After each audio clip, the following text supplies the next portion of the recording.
Hey everyone, welcome back to Webacy Talks. Today we got to sit down with Mike from Curvance. It was a fantastic conversation. I really hope you enjoy. As always, make sure you like, retweet, share, whatever platform you're on, and listen to this in its entirety. I know that you'll learn a lot. We appreciate Mike for coming on. And once again, we hope you enjoyed this conversation. Well, sweet. Well, thanks so much, Michael, for joining us for Webacy Talks. This is episode 5. Cannot believe we've already done 5 of these. But really, kind of what we do is talk to founders, even hackers in the space, pretty much anyone doing anything of importance, whether good or bad. We just kind of like to kind of deep dive into, of course, safety and security biasly, but also look at the project itself, and in this case, what Curvance is. You guys have had a fantastic Twitter presence or X presence. It's been fantastic to see kind of the account go forth and really showcase about a lot of what Curvance is doing. And I know the ecosystem is huge. So I'll kick it off to you. We'd love to learn, more about what Curvance is, maybe where you guys started to start it off, and then what it is today. Yeah, for sure. No, it's been an absolutely crazy journey. Appreciate you having us on, by the way. Curvance really, I think, is best explained by starting with like why we're actually building this thing because it's a large undertaking, right? There's like a lot of a lot of stuff going on under one roof. So it's kind of this shared belief internally with our team that everyone should have access to permissionless financial tooling, and that they should be barred from access to various opportunities based on all sorts of different barriers to entry, complexity, security, just discoverability, right? These different things. So really, what Curvance is, it's a protocol or a platform, I guess you could call it. Um, and it's really a step in the right direction for DeFi in a few areas, right? We're trying to improve user experience, right, by removing a lot of the complexities away. We're trying to improve capital efficiency by making the existing systems better, right, across DeFi. And then we're unlocking new opportunities by kind of bringing everything under one roof across a ton of different ecosystems, and being able to showcase those in a way that you know other apps simply aren't doing right now.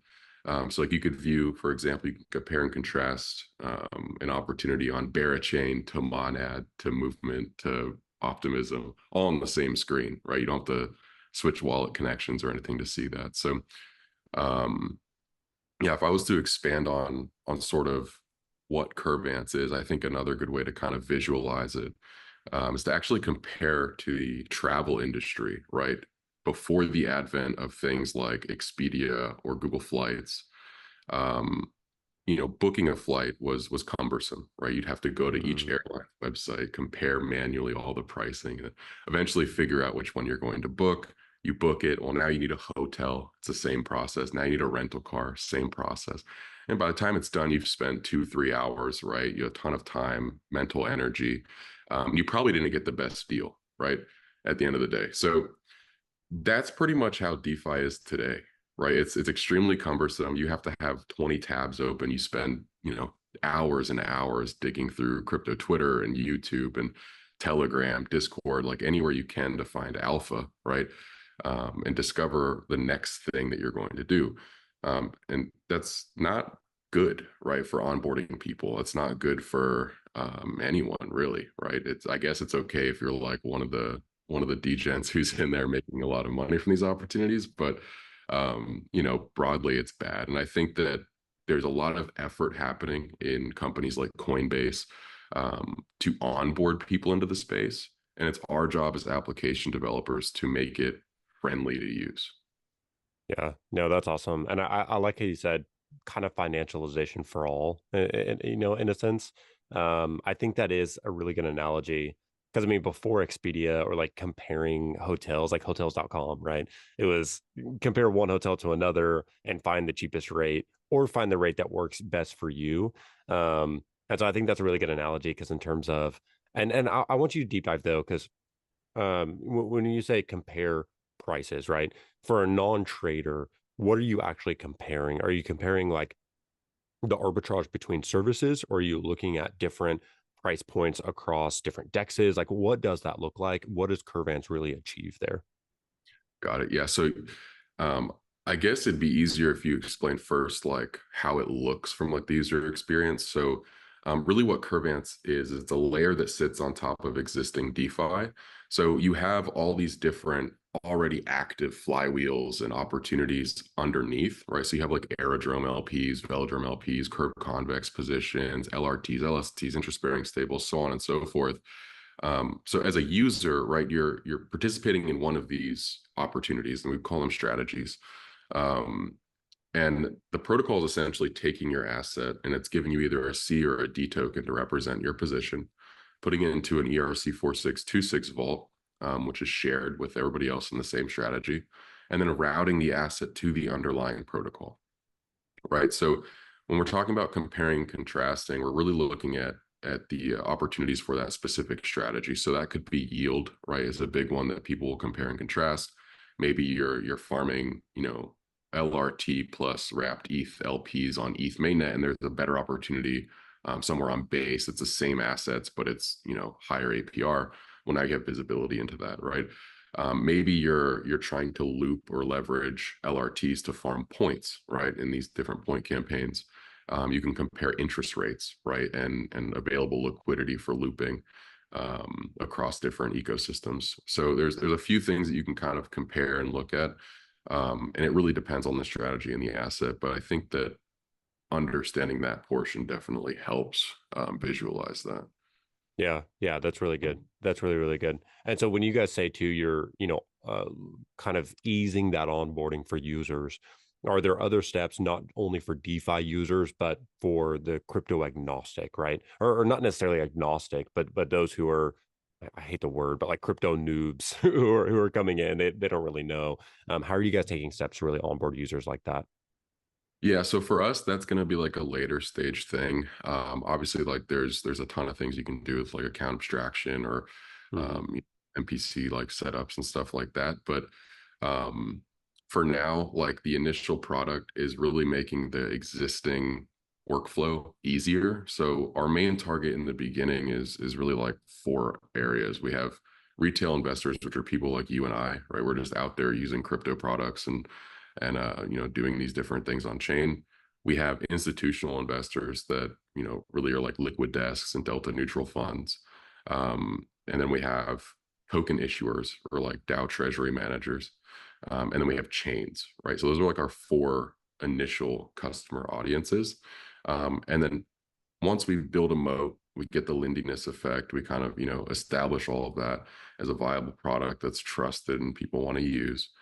That's when it starts to get into the more focusing on simplifying it, dumbing it down, right? Maybe creating a separate front end, right? Curvance for dummies or something where Yep. it is literally just like I want to earn 5 to 10% yield on a stable coin, and I want medium risk exposure. Okay, boom, it puts you into a strategy that fits that prerogative. So I think I think in general, retail, like noob retail, however you want to call it, Hmm. it's later stage, right? And I think that that's the smart approach, because if you try to make it too, I guess, broad from the beginning, you're probably going to miss out on that moat, and that moat's super important in DeFi, right? You need the liquidity, you need the users early on, you need the people within the flywheel to keep the system sort of working efficiently. So the initial goal. Yeah, that's awesome. And I know you talked about too, like democratizing kind of financialization, right? And so kind of financials for all. How do you all, and this kind of leads me into like the security aspect, right? How do you guys think about security of who is accessing Curvance? Because it is a thin line, right? And it's one we all walk every day. It's saying, hey, this is a permissionless ecosystem, but to what point, right? And Yeah. so it's like, where's the line of malicious actors? Where's that line drawn? So I'd love to know like how you guys are thinking about that, because this is a big need, right? I do DeFi a lot. I'm DeFi on, my goodness, 10 chains at this point. It's hard to track, right? It's hard to keep up, and you always want to stay ahead and on top. And so Curvance is meeting that need, but also we just want to Yeah. make sure, of course, it's safety and security. So I'd love to hear how you guys are thinking about that. Yeah, for sure. And it's a good question, and it is a fine line to walk. Obviously there's the ethos that like everyone around the world should have equal access to these things, but there's also Hmm. the reality of like how that works to, us building a protocol or, the other users in the ecosystem and the risk that that inherently exposes them to. So really we're looking at like blocking sanctioned addresses, right? That's a given, especially if we're working with various liquid desks and hedge funds, because that's part of their mandate, right? Like they can't commingle funds with those types of users. They can't be a certain percentage of the total size of the pool and all that stuff. So um, we're definitely blocking those. I think in general, just keeping like an active updated list, right? Obviously not accepting money from like exploits. So if you see like a protocol get exploited and there's, a fund sitting there, like not letting that user deposit those assets is very important. But, on the security side, outside of that, we spend a lot of time and resources making sure that Curvance is as secure as possible. That's actually why it's taken so long. Like if you look at the total scope of building Curvance, it's really been like 2.5 years of development. It's been 3 years since ideation, Well, and it's a huge undertaking, right? And we've spent proportionately for how much we raised more money than I think anyone like for auditing services, right? Like we're being so aggressive on that front. We're trying things that other teams haven't done as well. Like we have a very long and good blog write up with Trail of Bits where we did this stateful fuzzing engagement, right? Where they went through and they basically threw billions of parameters at our code base and tried to break it in all these different ways. And we actually found a critical exploit by doing that, right? And that's an unconventional sort of approach versus just focusing on smart contracts, which we've also spent a lot of time and energy on. yeah, Um, and we have a long road ahead of us still with that. We have one final big audit push with groups like TrailBit, Spearbit, Passoff Group. We might even do another competition at the end. We'll see. Just depends on timing. But I think proportionately, we've definitely prioritized security, right, in every regard over salaries for the team, over marketing budget. Like we don't pay KOLs, we don't have any ads running. Like we just everything you see is just like a blueprint that we figured out. Hey, this works for us. Let's run with it until it doesn't, and then switch, and then figure out what works next, and keep it pushing. So um, yeah, security's big, and it's super important in DeFi, especially, right? Because other people's money's at risk at the end of the day. yeah, that's super cool, and that's something we've been deep diving as well. In terms of like blocking sanctioned addresses or OFAC listed addresses. Speaking with the Wormhole Foundation team, and that's a multifaceted team, but that's one of the biggest attack vectors is when someone steals funds on a chain, they bridge it out as fast as possible. And I know this is a little bit segmented from what you all are doing, but in the same vein, that blacklisted, that OFAC list addresses are becoming a problem. And that's something, of course, we have Biasly and others have as well. And that's something, we're kind of meeting at. I know you guys have talked a lot about like auditing. I know there was a really big hack with WazirX. How do you all think about the parameters for like what if this does happen in the future, right? God forbid, but what if it does? Like what steps do you guys have in place aside from just auditing initially? Yeah, so there's a few things, and really Chris, my co-founder, has talked about this stuff more than I have. He's the one who designed these systems, but really there's like I don't even know what they're called, to be honest. Like parts of the contracts that are, I guess, permissioned. Like the system itself is permissionless, but there's like certain parts that are built in that can be kind of like switched if need be. So if the area is a big exploit, there might be a small window of opportunity to prevent that money from being bridged out or something. We work with Wormhole and all these things, but I actually don't know like the specific what if this happens like contingency plan. I don't think we've really thought that Yeah, far. I know Chris has thought a lot about it, but we're still a little ways from launch here, so that'll be more of a post this final audit push. Like what do we have in place? I do know, like on the code side, though, we have different pieces that add to the security overall, right? So we have things like mm, a Oracle system with circuit breakers. Basically, if prices start to deviate across these price feeds, it pauses the borrowing functionality on the DApp for that market. We have like loan repay delays of 20 minutes. So how it's currently coded to protect against flash loan attacks. Cross-chain borrowing isn't possible, right? In the traditional sense. You can create a transaction that basically opens up a CDP and then initiates a bridge to move the debt over to another chain. But ultimately, the loan origination and like repay has to happen on the same chain, right? So there's security in that sense. Um, but yeah, everything around that is really kind of forward thinking. Once you deploy a product like this, it's very difficult to make drastic changes to the code base. In some cases, you can't without forking it. So yeah, we've been really taking our time with that, and happy to expand on some of that stuff here in the future. Yeah, no, that's awesome. I feel like, I mean, you answered my question there. You guys have been diligent. It sounds like you guys have permissionless and a permissionless like product and ecosystem, but permissioned, safety levers as we call them. Let's just call them that. And so I think you guys are, seriously thinking about that as well. And you all are taking safety and security seriously, which is great, right? I feel like a lot of DeFi products and projects and teams and founders, they see that dollar sign at the end of the road. And they're I like, all right, that's kind of what we're building toward. But along the way, you have something like WazirX or other projects that are and WazirX was centralized exchange, but I mean that's a huge issue, right? And it's not something that a lot of people think about. Something I've talked about a lot actually on the it's like a misalignment of incentives, right? So Mm, kind of happens top down, and it's not intentional, it's just a symptom. But you have these different playbooks that work well, like from the VC side, right? And so like a majority of funding goes into things right now, and recently it's been like chains and L2s, right? They receive adversely massive amounts of funding, right, to yep. build really the same thing. I mean, they're all different slightly, but each one that comes out creates new fragmentation of liquidity, new fragmentation of users, more security risks because you have new ecosystems popping up, which are often under audited, right? Because they're underfunded in general. Hmm. Um, and once that playbook stops working, which I think we're starting to see it now, right? Where insiders, VCs sort of get all the profits out and then at the expense of the communities.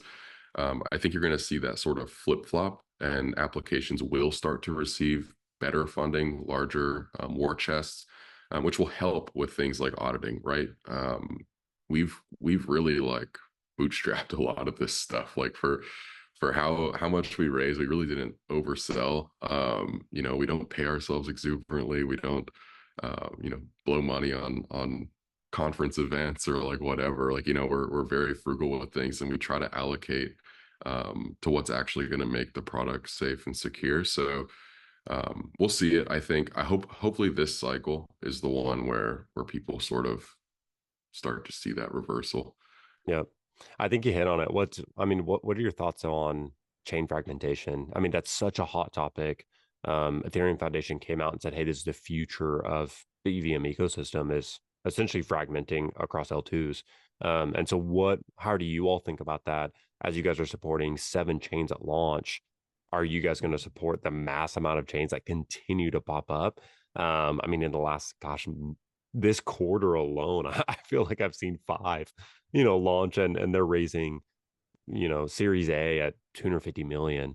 It's just crazy numbers, and so I'd love to hear how you guys are thinking about that as you guys are continuing to support chains and something we have to think about too, because safety and security, we're looking at a cross chain ecosystem for safety and security. But the line is, okay, like, do we support that random L2, that's going to have gosh, 1,000 users and it's meeting a need, but it's not really a big need, right? I mean, there's other chains that are doing it. So how are you guys thinking about that internally? Yeah, so that's a great question, actually. We like to take fewer but larger bets on groups. So we've really prioritized the chains and ecosystems that have prioritized us, right? So groups like Barachain, Monad, Movements M2, Arbitrum, Optimism Base, even Mantle we're talking to now. Um, it's really about aligning um, aligning initiatives, I guess, like what do both teams want, right? Like one chain's going to want something different than this other chain, right? They all have their different sort of like touch points. Like Chain, for example, they're interested in us building more like specific things for POL, right? Things that fit into their narrative and like their stuff. Whereas Monad, it's more like high frequency trading, like tooling and stuff like that, right? That we can do on Monad that we can't necessarily do on Chain, and vice versa, right? So each one's a bit different, and it's a collaborative thing. Like we work with these teams, we collaborate with them, and we've talked to a ton of chains. I mean, probably like 40 chains or more. And we're launching with 7, right? And we will continue to add chains over time. But it's a selective process, right? You don't want to add everybody under the sun, right? For a few reasons. One, infrastructure can't usually keep up fast enough, right? Native USDC isn't on pretty much any new chain out the gate unless they have a lot of traction, a lot of funding. Bridges don't usually support them right out the gate unless they have a lot of funding and a lot of attention. And so you're kind of waiting for infrastructure to catch up. Same with Oracle providers, right? So it's not like worth, I guess, adding those things. Like if you add some obscure layer 2 that, maybe some random bridge supports, and there's, some third party random Oracle provider that's there, at the ecosystem small, maybe there's like 10 million in TVL, right? Is it financially worth the development effort for us to work with them and build out their ecosystem and kind of integrate the existing assets? Probably not, right? Like from a revenue generation standpoint, it doesn't make sense, right? So, I mean, it's tough, but I think in general, we just try to make fewer but larger bets. Yeah, and it's so hard to on our end because you always want to be ahead of the curve, right? And so you're looking at 10 million TVL, and I was talking with someone in Notcoin, so they were the ton ecosystem. They said this time last year he had no calls, like there was no one in the ton ecosystem, no one really cared about it. And he said within 3 months his calendar has been booked for almost 12 months. So it's like, Yeah. how do you balance that? Hey, we want to stay ahead of the curve, while also saying, man, this opportunity cost just isn't worth it at this time, because you guys only have 10 million TVL. How do you guys think about that? Because that's a question internally, we've been thinking about. It's like, how do we continue to be ahead of the curve, but also simultaneously just not sinking our teeth into something that really isn't going to, have a big ROI for us at the end of the day? Yeah, yeah. I mean that's sort of a self-filtering process in many ways. Like we don't ever stop talking to people. We always take calls. We're happy to chat with anyone, right? We've talked with Yep. a ton of teams, right?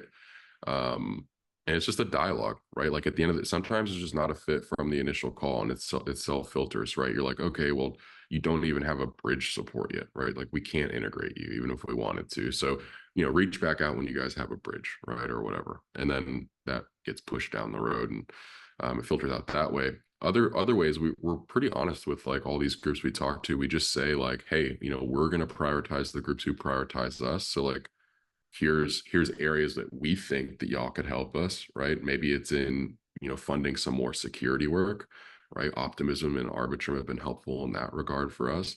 Wormhole's also been very helpful in that regard for us.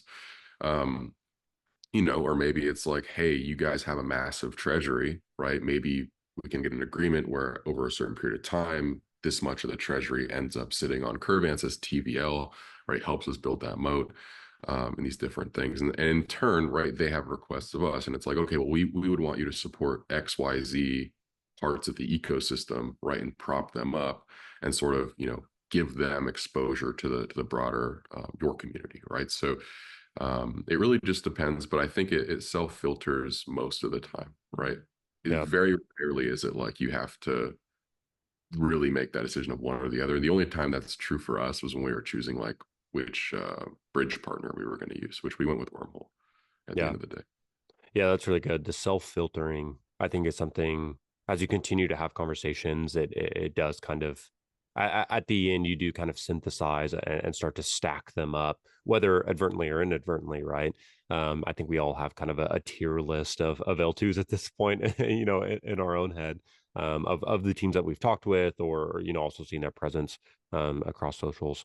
I know we're ending our time, but I'd love to know kind of what's in the pipeline. So you guys are in testnet. When is mainnet launching? When can folks actively kind of try out Curvance? I don't know if you guys have an open beta, but I'd love to kind of get folks to you because this is definitely a need that you guys are meeting, and I think a lot of people would find value in this.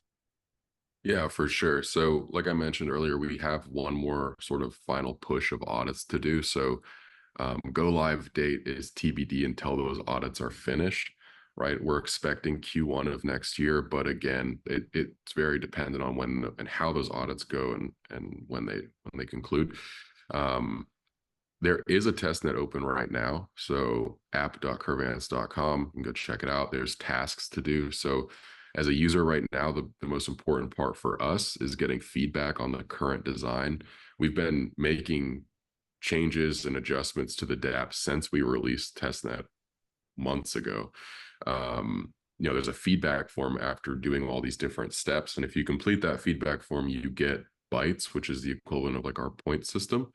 Um, before we actually deploy on mainnet and stuff. So it's worth doing. It's worth it for us, right, to review the feedback and make changes where necessary. And we do read them. We've got like 51. I think we've gotten 51,000 feedback forms just on our Berachain testnet deployment, Wow. right? So there's more in aggregate.